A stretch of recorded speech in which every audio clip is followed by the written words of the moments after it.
حضرت عمر رضی اللہ تعالیٰ عنہ کا دربار لگا ہے. ایک شخص کو پکڑ کر لوگ لے آتے ہیں کہ شخص نے ہمارے باپ کو قتل کر دیا. حضرت عمر رضی اللہ تعالیٰ عنہ نے پوچھا کیا ماجرا ہے بھائی؟ اس نے کہا جی واقعی میں ان کے باپ کا قاتل ہوں، لیکن میں نے قصداً قتل نہیں کیا. ہوا یہ کہ میں ایک مسافر ہوں، جا رہا تھا، راستے کے اندر سبز چراگاہ تھی، میرا اونٹ بھوکا تھا، اس چراگاہ میں داخل ہو گیا. اس کے بوڑھے باپ نے پتھر اٹھایا اور میرے اونٹ کو مارا، اس کی آنکھ نکل گئی. مجھے بڑا غصہ آیا، میں نے وہی پتھر اٹھا کر اس کے باپ کو دے مارا، لیکن وہ ایسے ٹھکانے پہ لگا کہ اس کا باپ فوراً فوت ہو گیا. میرا قصد اور ارادہ نہیں تھا، لیکن بہرحال میں اس بات کا اقراری ہوں کہ میں نے اس کے باپ کو قتل کر دیا ہے. آپ جو حکم سنائیں میں اس کو قبول کروں گا، لیکن میں ایک مہلت مانگتا ہوں کہ میرے دوست، میرے بھائی کی کوئی رقم میرے ذمہ ہے، میرے پاس اس نے امانت رکھی ہوئی ہے اور وہ مجھے پتا ہے کہ میں نے کہاں چھپا کے رکھی ہوئی ہے. اگر آپ فیصلہ کر دیتے اور میری گردن کاٹ دی جاتی ہے تو وہ امانت جو میں نے رکھی ہوئی ہے سنبھال کر کے، میرے علاوہ کوئی جانتا بھی نہیں ہے، تو وہ اس تک کون پہنچائے گا؟ اگر آپ مجھے 3 دن کی مہلت دے دیں تو میں جا کر کے اس کی امانت اس کو واپس کر کے پھر واپس آؤں گا. پھر یہ پھندا پھانسی کا میں اپنے گلے میں ڈلوانے کے لیے تیار ہوں. حضرت عمر رضی اللہ تعالیٰ عنہ نے فرمایا کہ کوئی شخص تیری ضمانت دے دے تو ہم تجھے چھٹی دینے کے لیے تیار ہیں. اس نے دائیں بائیں دیکھا، پورے مدینے میں اس کا کوئی شناسہ ہی نہیں تھا، واقف ہی نہیں تھا، ایک اجنبی شخص تھا.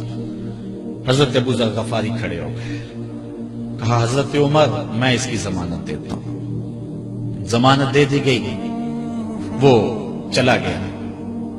تیسرے دن وعدے کا جو وقت تھا، لوگ جمع ہو گئے، دربار لگ گئے، ابھی تک آنے والا نہیں آیا. لوگوں نے کہا ابو ذر تو نے غلطی کی ہے، ایک اجنبی کی ضمانت دی اور ابھی تک وہ نہیں آیا. اور میاں صاحب فرماتے ہیں ایک بار جو بھائیں اڑ جاندے اور پھر کدی نہ پھنستے نے. ظاہر ہے وہ چلا گیا، واپس تو نہیں پلٹ کے آئے گا، اسے پتا ہے کہ آگے سیدھی سیدھی میری موت ہے، تو تم نے یہ کیا غلطی کی؟ خیر آپ نے فرمایا کہ اگر وہ نہ آیا تو یہ پھانسی کا پھندا میرے گلے میں ڈال دینا، لیکن بہرحال میں نے اس کی ضمانت دی. کچھ عرصہ بیتا کہ دور سے گرد و غبار اڑتا ہوا دکھائی دیا. جب صورت واضح ہوئی تو وہی شخص تھا. حضرت عمر فاروق رضی اللہ تعالیٰ عنہ کے دربار میں کھڑا ہو کہنے لگا حضرت کسی وجہ سے تاخیر سے پہنچا ہوں، معذرت چاہتا ہوں، اب جو حکم ہے پورا کیجیے. حضرت عمر رضی اللہ تعالیٰ عنہ اس کے پھانسی کے احکامات جاری کر چکے تھے. آپ نے فرمایا کہ ابو ذر یہ بتا کہ تو نے اس کی ضمانت کیسے دی جب تو اسے جانتا نہیں تھا؟ تو سن حضرت ابو ذر غفاری نے کیا کہا ایک اجنبی میرے محمد کے مدینے میں پناہ مانگ رہا تھا اور اس نے چاروں سمت دیکھا اور کوئی شخص نہیں تھا جو اس کو امان دیتا اور اس کی ضمانت دیتا، تو میں نے اس لیے ضمانت دے دی کہ نہ بھی آیا تو اپنی جان چلی جائے گی.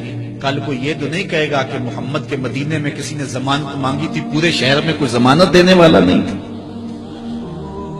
اس کو کہا کہ انہوں نے تو ضمانت دے دی، میاں اب تو بتا کہ تو چلا گیا تھا، تجھے جانتا کوئی نہیں تھا، نہ پلٹ کے آتا تو تجھے کوئی پوچھنے والا نہیں تھا، تو تو نے یہ دوبارہ موت کے منہ میں کیوں اپنا سر رکھا ہے؟ تو اس نے کہا کہ میں نے کہا کہ ایک اجنبی کی ضمانت ایسے شخص نے دی ہے جو مجھے جانتا بھی نہیں ہے، اور اگر میں نہ گیا تو لوگ قیامت تک اجنبیوں پر بھروسہ نہیں کریں گے کہ اجنبی یوں سلوک کیا کرتے ہیں.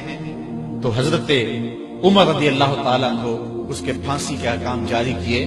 تو جن کے باپ کو قتل کیا تھا وہ بیٹے کھڑے ہو گئے، کہنے لگے تاریخ کی کالک ہم اپنے منہ پہ ملیں گے، ہم بھی اپنے باپ کے قاتل کو معاف کر دیتے ہیں. یہ ہماری تاریخ ہے، یہ ہماری کہانی ہے. لیکن آج ہم کس جگہ پہ کھڑے ہیں اور کیا ہماری صورتحال ہے؟ نہ ہمارا کردار رہا اور نہ ہمارا کوئی تشخص رہا. آج ہم نے اپنا تشخص بھی مٹا کے رکھ دیا، اپنے طرز زندگی بھی بدل دی. نہ ہماری باطن کی وہ روشنی رہی، نہ ظاہری وہ صورت رہی کہ ہم پہچانے جائیں کہ حضور کے غلام ہیں، بلکہ آج بھانت بھانت کی بولیاں بول رہے ہیں. اقبال نے کیا کہا تھا؟ اپنی ملت پر قیاس اقوام مغرب سے نہ کر، خاص ہے ترکیب میں تجھے قوم رسول ہاشمی.